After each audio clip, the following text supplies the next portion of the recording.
Dwi wedi bod trwy shit yn mywyd fi. Wyt ti'n gallu clywed ni wan? Wyt ti'n gwybod beth dwi'n sôn? Pan o'n i'n 21, nes i gotcha fiancé fi bod i yn trio safio bywyd yn y ffrindiau gorau fi.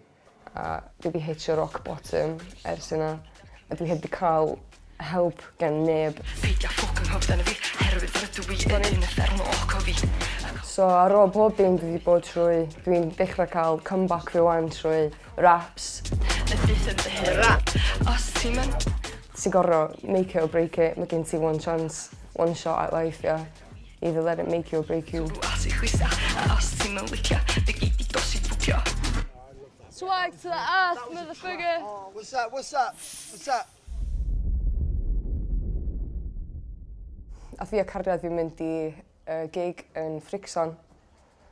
A ar ôl y gig nath ni gyd mynd yn ôl i tu ffrind fi. Oedd yna fatha after party yn tu fo. A fatha early hours yn y bora, 6-7 o gloch.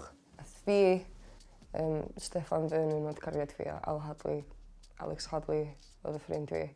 I gyd mynd i'r waterfalls, dim yn bell o'r tŷ ma, ia. Sydd nath ni'n mynd yna a landio, oedd Steffan cymryd dillad fo off a mynd yn nofio.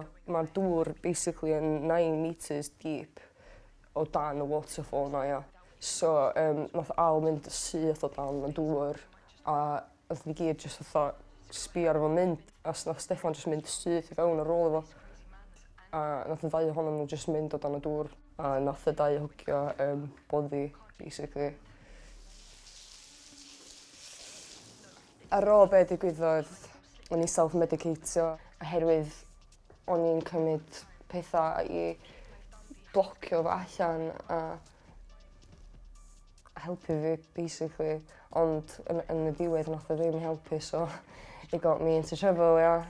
Pan nes i hitio rock bottom, ges i running with the law yn Manchester a ges i drinking disorderly charge yna.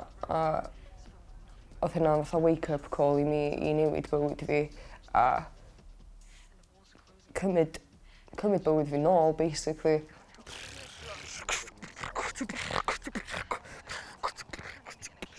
Da ni ar y ffordd i gig gyntaf ni, erioed,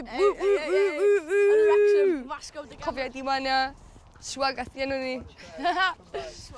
Dros y blwyddyn yma, dwi wedi newid lot. Dwi'n hogan totally wahanol pan fel oedd fi o blaen a pan o'n i depressed yn struggle efo mental health fi. Rwan dwi wedi cael... I've got a grips hefo bywyd fi wan a dwi wedi dechrau dringo. A rwan dwi wedi cael opportunities mwy life-changing a positive man. A dwi'n ffocysio fy hun i gyd ar pethau creative fatha expressio fy hun trwy'r raps a poetry ma. Unwaith dwi wedi dreipid y ffwcwn hwnnw fi herwydd rydw i yn un effernol oco fi.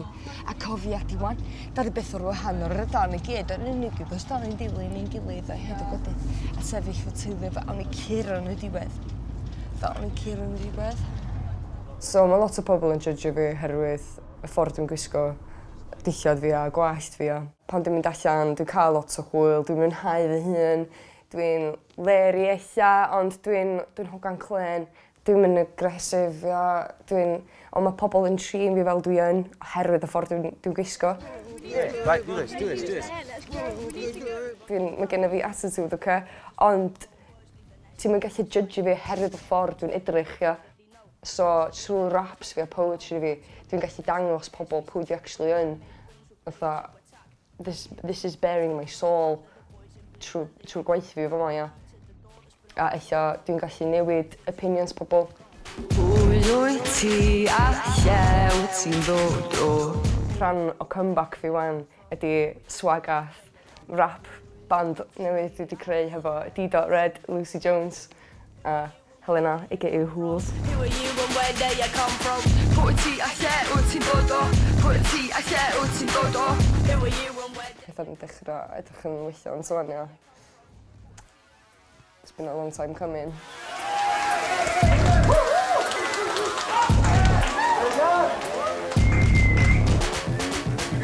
To the next track, I'm going to figure that out in the 5 minutes. minute, so 8 minutes.